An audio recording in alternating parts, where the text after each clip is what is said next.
congressional delegation of powers are proper within the Constitution and when they're not. And of course, we always have the opportunity to determine whether certain delegations are or are not part of that. And just because you say emergency doesn't end our ability to review this law. Welcome to The Debrief, where we talk with the Washington Examiner's top journalists about the headlines they're covering and where the story's going next. I'm Sarah Bedford, and I'm here with commentary editor Con Carroll. Con, a federal court has struck down Donald Trump's imposition of many of his Liberation Day tariffs. What was the legal basis for this ruling from the court? Very simply, that Trump didn't have the authority to do what he thought he did. So this is the Court of Federal Trade, this is the United States Court of International Trade, not too far from here, just a couple blocks away. And this was, the plaintiffs were a bunch of, you had a cycling clothing importer, a sewage plumbing supplier, a toy maker, and then also states. You had Oregon, California, et cetera, all suing to stop these tariffs because their businesses were hurt by them. In the case of the states, they just probably say, look, we buy stuff from China too, so just as regular consumers, we are hurt by this. So they all got standing to sue. And basically what the court said is that this 1977 act that Trump was using as the legal authority to impose all these tariffs, just to take a step back, the Constitution, Article 1, Section 8, specifically gives the power over tariffs in regulating foreign trade to Congress. Okay, so it's not that the president never can exercise tariff powers, but he can only do so when it's by delegated authority from Congress. And so in 1977, Congress did pass this act, the International Emergency Economic Powers Act, and that was the statute that Trump was using to claim all these tariffs.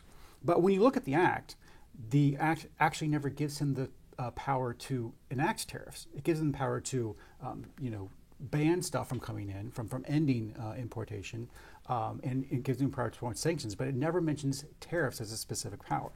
More specifically, it's more limited in scope. It has to be, kind of limited in time, and there has to be a relation between the tariff enacted and the emergency in question. Whereas Trump was just saying, I have the power to do infinite tariffs to infinite amount of countries whenever I want. And that was the maximalist position that his lawyers argued in court. And the justices, not the justices, just the judges in this case, said that's just ridiculous. We have a long-standing body of law that looks at when congressional delegation of powers are proper within the Constitution and when they're not. And of course, we always have the opportunity to determine whether certain delegations are or are not part of that. And just because you say emergency doesn't end our ability to review this law. So give us a vibe check. Obviously the Trump administration is outraged about this. They say this is part of what we've seen, some very real instances of judicial overreach. Is this one of them, in your opinion? No. Long story short, we editorialized right after the Liberation Day. I remember this. Yeah, you called it. That we said that this was a unconstitutional use of authority, and this is just the first federal court. There will be others that agreed with us. Trump is pushing the legal boundaries in a number of ways.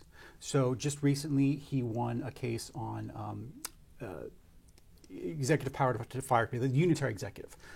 Basically, the court kind of overturned a case called Humphrey's Executor. And that was a case where the court has kind of been trending and saying, look, these whole independent agencies is kind of a myth that doesn't really work out. They need to be democratically accountable. So that's an area where Trump, pushed boundaries, did things that other administrations wouldn't have because they went against precedent, but he could see where the court was going, and he won those cases. But then there are other cases like the birthright citizenship case, like this trade tariff case, where he's just not on the right side of law and he's going to lose. Now, not every tariff that Trump has imposed will be affected by this case, right? So what part of his tariff agenda will stand? So there's a lot of tariffs, most of the stuff that he did last time. So there's a number of different statutes that allow him to bump up tariffs or bring them down in the case of steel, in the case of aluminum, or in the case of automobiles. So these are different statutes that particularly target and give authority on specific commodities. And those were not part of this litigation. Well, Con, thank you so much for being here today. Absolutely. You can get more reporting from Con and the rest of the commentary team at WashingtonExaminer.com.